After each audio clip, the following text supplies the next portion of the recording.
Tulipofika nyumbani kwa ndugu yetu mpendwa wetu Ayubu Raphael, tuliweza kukutana na wazazi, tukawaeleza lengo letu la sisi kufika hapa, na mazungumzo yetu yalikuwa kama ifuatavyo. Sura zetu hizi sio ngeni. Nadhani kuna huyu Abu, kuna Yusuf kule, kuna mimi. Nadhani sisi tunatuonaga sana sana. Huyu naye unamfahamu, unakutana naye sana kituoni za.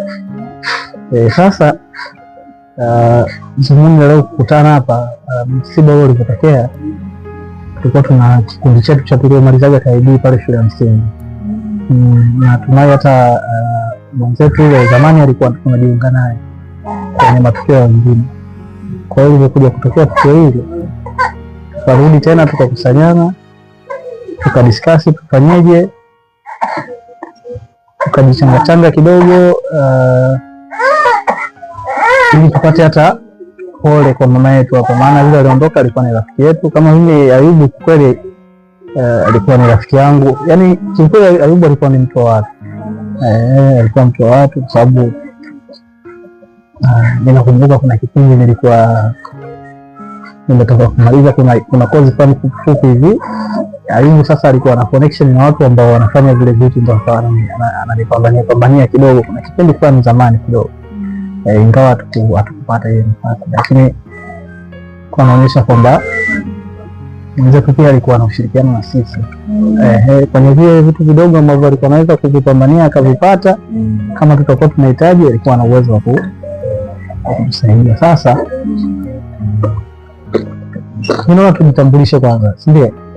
Ili wale ambao watakuwa mama yetu hawajawafahamu hawafahamu, lakini hapa wote unapoona hapa tulikuwa ni asante. Lakini hapa wote unaotuona ni wanafunzi ambao